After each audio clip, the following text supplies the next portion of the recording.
બીજું, આપણા પહેલેલી યોગેશભાઈ ભાષણ કેવા હતા ખબર? હામાવાળા મારી લઈને એવા જ તે, हम हमारे वतन के लिए हमारी जान दे देंगे। बोल हामावाળા क्या जान देवा चार से खेई લ્યો આને नहीं, હવે તમારા સૂત્રો ફેરવો, हम हमारे वतन के लिए किसी की जान ले लेंगे, सारे जहां पे अच्छा हिंदुस्तान हमारा, हम हमारे वतन के लिए हमारा खून बहा देंगे।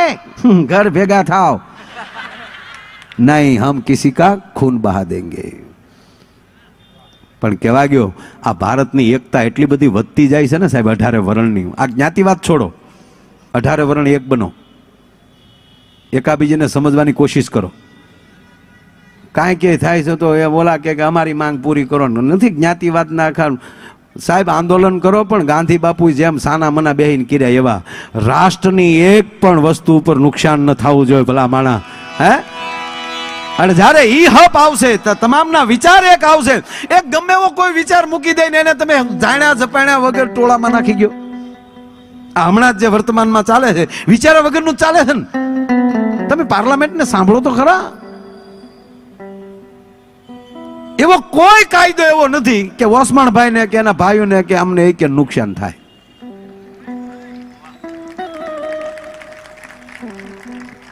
લેવા દેવા વગરના કોઈ ખોટા ઉંબાડિયા નાખી દે છે, એને બરોબર સમજો. અને ખોટી અફવા ઉડાડવા વાળાને કહી ગયો કે ખોટી અફવા ઉડાડમાં, અમે ભારતના છીએ, તું એ ભારતનો છો, ભલા માણા ભેગા રહીને મોજ કરશું. આવી અફવા ઉડાડવાનું બંધ કરો ભલા માણા. ઈ દેશ છે આપણો. તમે સાંભળી લો કે એક મુસ્લિમ ભક્ત સાહેબ, સતાર સાહેબ હાથમાં એક તારો લઈ લે અને કૃષ્ણના નામનો એમ કહેવાય કે શબ્દ જ્યાં મગજમાં લાગી જાય, કાનુડો હામે આવી નાચતો હોય. કૃષ્ણએ નથી પૂછ્યું કોઈ દી તું કેવો છો, તું કોણ પૂછવા વાળો, તું કેવો છે એમ સાહેબ. હે, મારો કહેવાનો અર્થ ઈ છે હોથી સુમરો સિંધનો સાહેબ, આ હોથી ઈ એમ કહી દે અલ્લાહ હો નદી, હે અલ્લાહ તું રામ છો, તું રહીમ છો. અને ઈ ભજનમાં વયા જાય, એક તારો લે અને એનો દાદો એમ કે તું મુસલમાનનો દીકરો થઈને ભજનમાં જા છો, ખોટો છો. અરે કે બાપા એમાં હાચા ખોટાનું નથી. કે હવે તને નહીં જવા દઉં. અને ઘરમાં પૂરી દીધો. ઘરમાં પૂરીને સાહેબ તાળું માર્યું અને હા મેં ભજન ચાલુ થયા. અને દાદો ફળિયામાં હુતેલા એને જોયું કે આલો અવાજ તો આપણા છોકરાનો છે. ન્યાજીને જોયું તો રામસાગરમાં ભજન ગાતો હતો. ઘેરે આવીને તાળું ખોલ્યું તો ખૂણામાં બેઠો બેઠો ભજન જ ગાતો હતો સાહેબ. અને ઈ કહીએ કે રામ રે રહીમ ને એક કરી જાણો રામા, સમરું તો સુધરે મનખ્યા મેરા હો નબી. તો મારો કહેવાનો અર્થ જ છે કે ઉપરવાળાને કોઈ તકલીફ નથી, નામ વાળાને કોઈ તકલીફ નથી. પણ કહેવા ગયો જેને વેદ અને ગીતાને નથી અડ્યો ને ઈ વિરોધ કરી શકે, અને જે કોઈ દી કુરાને શરીફને નથી અડ્યો ઈ વિરોધ કરી શકે. બાકી જે બે પડેલા હોય ને ઈ કોઈ દિવસ કોઈ દી વિરોધ ન કરી શકે સાહેબ. જેને દૂધ જોયું જ નથી ઈ વિરોધ કરી શકે કે આ ગાયનું દૂધ છે કે ભેંસનું. જેને ખાધું હોય ઘૂંટડો ભરીને કહીએ કે આ ગાયનું છે ને જે ભેંસનું છે. પણ જેને કોથળીઓના પીધા હોય એને ન ખબર પડે. એ નહીં ખબર પડે, કારણ કે એમાં ગાય ભેંસ નું બધું ભેગું જ છે ને અડધું અડધું ડુપ્લિકેટ છે. પણ જેને હાચા અમૃતની ખબર હોય એટલે આ દેશની માં એમ કે દીકરા વિરોધાર્થી ન બનતો, હકારાત્મક બનજે. ઘોડિયામાલી શબ્દ આપે છે હા, અને ઈ જ માં પછી આવા સદગુરુ પાસે મોકલી દે. ત્યારે સદગુરુ ભજનમાં વાગે ભડાકા ભારી, ભજનના વાગે ભડાકા ભારી. 12 બીજના ધણીને સમરૂ નકલંગ નેજા ધારી, ભજનના વાગે ભડાકા ધારી. ભલે ભલે પીર રામને સમરૂ નકલંગ નેજા ધારી. અને એની વાહે સીધું હા હા હા. સદગુરુ એમ કહે છે કે આવી વાણીઓ હોય ને એમાંય હા પાડજે, ભજનમાંય હા પાડજે. અને વિકાસ થતો હોય તારા જીવનનો, તારા દેશનો, તારા ધર્મનો, એમાંય હા પાડજે. મહેરબાની કરી નકારાત્મક ન બનતો સાહેબ. આ પહેલેલી ઘોડિયામાલી માએ શીખવ્યું. પણ અમુક માં હોય તો હાલડા એવા ગાય હલુલુ હાલ્યો તારો બાપ ટાલ્યો. હવે તમે સાંભળી લો, ઘોડિયામાલી બાપ વિરોધીના પ્રોગ્રામ ચાલુ કરાવી દે.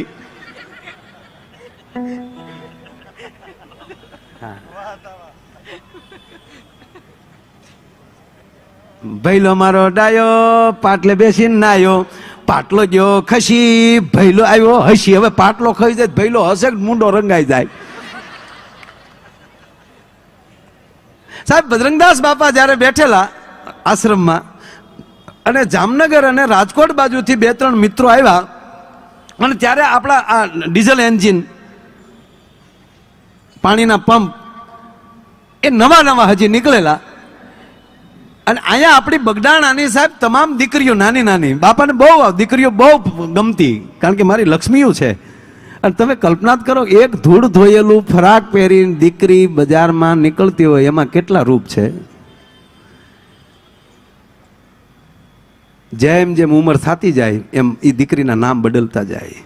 દીકરી પછી બને કોકની વહુ, પણ સાંભળજો એ કોકની કાકી છે. અને જ્યારે એક બાળકને જન્મ દે છે ત્યારે સાહેબ આખા પરિવારમાં કેટલાના જન્મ કરાવે છે. આ દેશની દીકરી એક જ બાળકનો જન્મ કરે છે, ત્યારે પિતાનો જન્મ થાય છે, માનો જન્મ થાય છે, નાનાનો જન્મ થાય છે, દાદાનો જન્મ થાય છે, કાકાનો જન્મ થાય છે. પણ એણે જન્મ દીધા પછી આ શબ્દો બધાય થયા છે. અને માથી મોટું કોઈ નથી. માની માં થવા જાય ને એ નાની થઈ જાય. હે એટલે બાપા આવી દીકરીઓને, અને કહેવા ગયો સાહેબ બગડાણાની દીકરી હારે જાતી હોય અને એવો કોઈ પ્રસંગ ન હોય, વળાવતી વખતે બજરંગદાસ બાવલીઓ ત્યાં હાજર ન હોય. પાગલ જેવી પરિસ્થિતિ સાહેબ.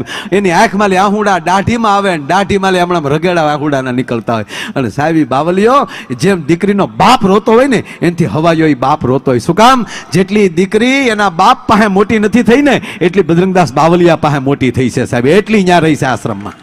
એ દીકરીઓ માથે આમ ઘડા લઈ અને આખા બગીચાને પાણી પાય બાપાના બગીચામાં.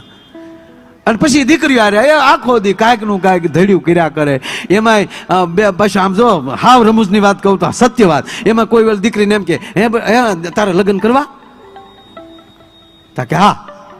સમજવું ને, એટલે 2 દીકરીઓને સાહેબ પૂછે કે હા. એ બેયને ફેરા ફોડાવે, પાછા બેયને રોવરાવે, પછી બેયના વળાવતા હોય ને એમ કરીને પાછા બાપા ઓસમાણભાઈ એટલા બધા રડે, મારી દીકરીઓ, મારો બાપ. અને ઓલી દીકરીઓ ખડખડા દાંત કાઢે, બાપા રોવા મળ્યા, બાપા રોવા મળ્યા. એ બાપા હવે રોવામાં અમે સાસરે નથી જાત્યું, અમે હવે અહીંયા પાણી. આવું આમ ઝીણો હળવું આનંદ બાપા કરાવતા. અને એ દીકરીઓ છે એ પાછી હાલતું જાય, બાપા સીતારામ. એટલે બાપા કે હા બેટા સીતારામ, બાપા સીતારામ. તા કે હા બેટા સીતારામ. આમ એવી રીતે આખો દી દીકરીઓ બગીચામાં પાણી પાયા કરે, બાગમાં પાણી પાયા કરે. એમાં આ થોડાક વેપારી માણસો આવ્યા, અને વેપારી માણસોએ કીધું કે બાપા એક અમારી પ્રાર્થના છે. કે શું વાલા પ્રાર્થના તમારી? કે આ દીકરીઓ બાપુ માથે ઘડા લઈને આમાં પાણી પાય, એની કરતાં અમે જામનગરથી ડીઝલ એન્જિન લઈ આવીએ અને આ કૂવા ઉપર મૂકી દઈએ, અને બાપા એ કરોડ ઉપર હાલે, અને એની હાથે જ ઓટોમેટિક પાણી નીકળ્યા કરે, અને એ આપણો બગીચો આખો બાપા પી જાય. તો આ ખોટો થોડો ઘણો હુકાય છે ને, એ ન હુકાય, અને આપણે એન્જિન મૂકી દઈએ. બાપાને સામે કીધું. એટલે બાપાએ કીધું કે વાલા એ વાત તમારી સાચી, પણ તમે જે આ લોઢાનું એન્જિન લાવશો, લોઢાનું મશીન, એવું કીધું બાપુ કે લોઢાનું મશીન લાવશો તો એ બાપા સીતારામ બોલશે? કે બાપા એ થોડું બોલે. તક સાંભળો, અમારી દીકરી જોજો, એ દીકરીઓ સીતારામ. તક બાપા સીતારામ. એ દીકરીઓ સીતારામ વાલા, બાપા સીતારામ. એ કે જો બેટા આ કેવું સીતારામ? એ સીતારામ સીતારામ કરચ્યું. આ ઝાડને પાણી પાય છે ને, એ સિંચન સીતારામનું થાય છે. અને સીતારામ કહેતા પાણી પાય ને, એ આંબાને ફળ આવશે ને, એ ફળ જે ખાશે ને એનું કલ્યાણ થશે, અને એની અંદરથી એને રગે રગમાં સીતારામ જાગશે. જો તારું મશીન સીતારામ કહેતું હોય તો કે. તક પણ બાપા બગીચો હુકાઈ જાય, તાકે તું મશીન મૂક એટલે મારી દીકરીઓ આવતું બંધ થાય ને. તક હા, બગીચો હુકાય કે ન હુકાય, પણ મારી દીકરીઓ લીલું રહેવું જોવે, એ મારા મને આનંદ છે. ભલા માણા હે આ જે એ પ્રેમ અને લાગણી જેના શબ્દમાં પડી હોય એ ભજન કરી શકે. અને એવો જ્યારે ભજનનું વાતાવરણ છે મારું જે બધું એકચ્યુઅલી પણ અહીંયા હરેશભાઈથી માંડીને બધા મહેમાનો ખૂબ આવ્યા છે, એમનું પણ અહીંથી અમે સ્વાગત કરીએ છીએ. આમાં કેટલાના નામ લઉં સાહેબ, ઘણા ખરા નામથી ઓળખું છું, પણ સેવા મારી માની લેજો.